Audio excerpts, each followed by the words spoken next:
Hello and welcome to Tim's BMW Repairs and Information, and today it's an easy one. We're going to replace the microfilters, cabin filters on my BMW E31, but I'm going to show you a couple of alternatives to the rather expensive BMW microfilters, which come out about 100 quid from BMW.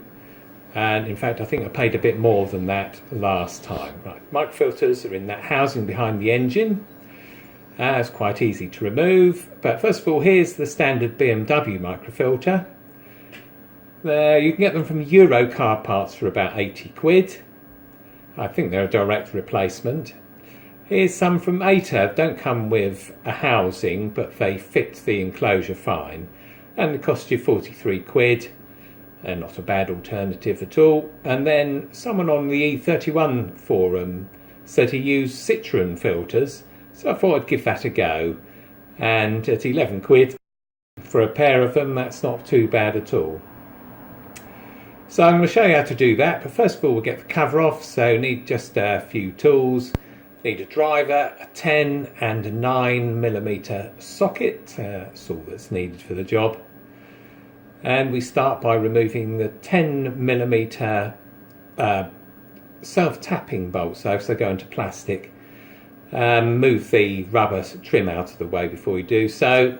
Then you've got a 9mm conical nut, which is made out of plastic, and then two more 10mm nuts. I actually recorded this in reverse, so which is why the water's going up the windscreen. Couldn't be bothered to record it again. So off with the cover, and there's the microfilter housings and the two microfilters. So we'll just remove the one nearest. Got two metal clips, one each side, so move those clip aside and out it comes. Right, so we can have a go at fitting the Citroen filter. So the first thing we have to do is remove the old element from it. It's a messy job, so do it outside. I'm using a knife that I've sharpened with a whetstone, so it's got a very fine, like saw type edge to it. Just chop through it from the flange side, so from the side that faces backwards. You can see what I mean. There's a flange one side, not the other. Chop all four sides of it out.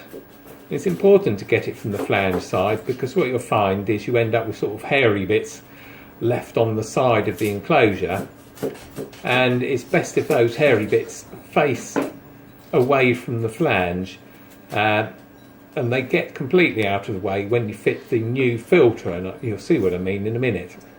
So here's the new filter from Citroen, slightly too long by just one fold of the element, so we need to chop off a bit of the element.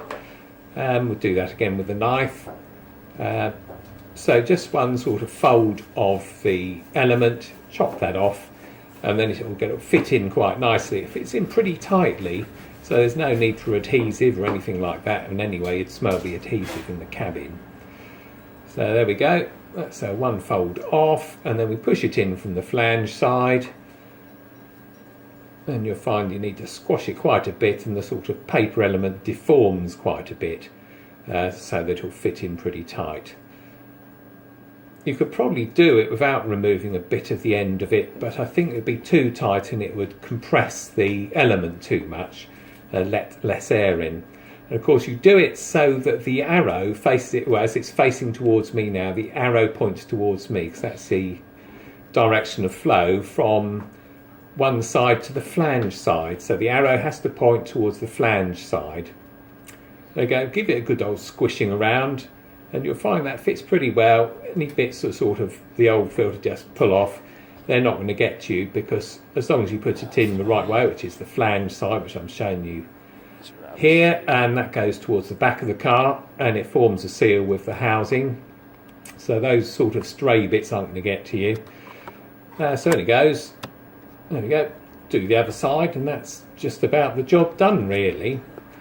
And then refit the cover, which is exactly the same as doing it in taking it off in the first place. I'm going to show the film going the right way around this time, so the water's coming down the windscreen for a change.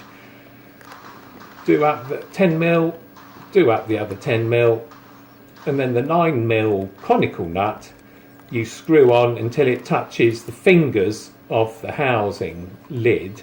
Don't do it up too tight, the nut will fall apart anyway because it's only made out of plastic, and just squash those rubber fingers, which is a waste of time. So here we go, here's the other 10 one, and then refit the seal. And that's really about all there is to that. And I'll show you the ATA filters, which I did have in there for a while, but I wanted to give the Citroen ones a go. So there's the ATA one showing the airflow.